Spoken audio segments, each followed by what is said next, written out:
I've been going on about this common purpose. I think that most companies don't do what I call a common purpose. They do what I think is a waterfall purpose. What do I mean by that? Well, a bunch of them go up a mountain, they go into a room, they put wet towels around their head, they turn the lights off, and they come up with some brilliant purpose statement. Then they have a jolly good drink, and then they come down the mountain, and they come back into the business and says, this is our purpose, our new purpose. And everybody has to agree, so that's where we are going. That is not a common purpose. That is the executive purpose being cascaded, waterfall style, down to everybody. For many people, that has no relevance, so that they don't really take it in. If you ask most organizations, the people in the organization, what's their purpose, they don't tell you that often.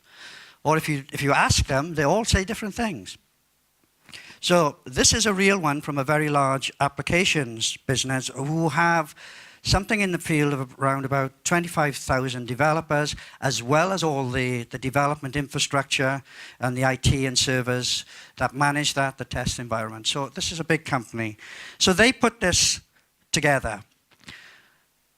There's a business purpose, employee purpose, and customer purpose. And we need to get a common purpose. So let me show how we did that. First of all, as they were all employees, we said, why do you come to work? Yeah, apart from the obvious, because I need the money, there are other things. And they put this statement together. And this is their words.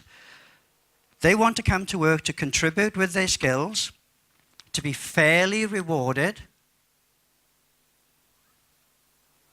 They want the environment to be secure and trusting. And it offers them challenges and the ability to grow and develop. Is that too much to ask?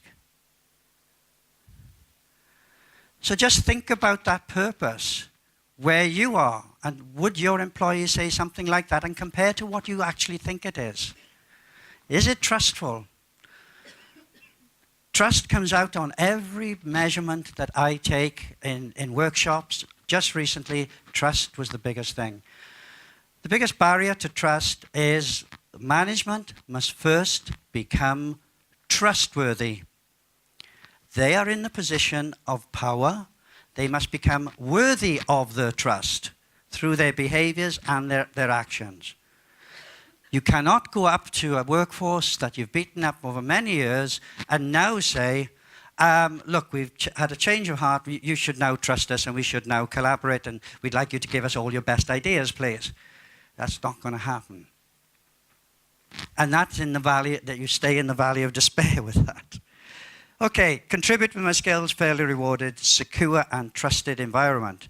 Okay, from the customer. Now understand what these guys were doing. They were selling really big enterprise-wide applications and small apps that went with that. Okay, so it's a big software company, big ERP systems, which they've broken up into much smaller, digestible bits now, after many years of big enterprise systems. So they had to change the way they were working. But why were the customers buying your products? Okay, and those type of products, they talk to the customer and he says, well, look, it's not just the applications that I want. I want it to strengthen my business. Okay, I wanted to strengthen in my business in a way that differentiates me. And it provides a return on my investment. Is that too much to ask? So you ask them things like, so what differentiates you today? What other services or products can we provide you that would help you differentiate?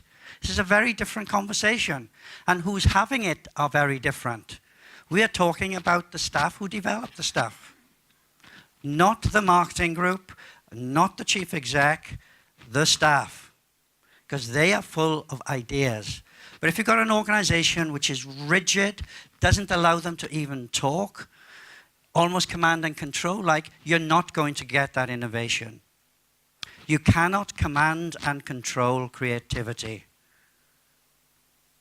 So creating this environment where they do take decisions, we are trusting them. And the customer, so you would take measurements and saying, well, let's find out how we can prove that you get a return on your investment if you use this right. And if they're not using it right, well, that's probably another service that says something about your product as well. So finally, for the business purpose, it was they provide software and services, and they provide infrastructures if the customer wants them for that to run on. Now those are three different purposes: the business purpose, the employee, and the customer. Yet what most organizations do is they take a little bit of the customer, a little bit of the employee, and a little bit of the business, and they put that into one purpose. It's not, it's just an abbreviation of three purposes. So what the trick here was to say, well, how can we come up with a set of words that would, whichever box I was sitting in, as an employee, business manager, or the customer, I would agree with this purpose. I might interpret it slightly different because I have different ends, but the means and the purpose is the same.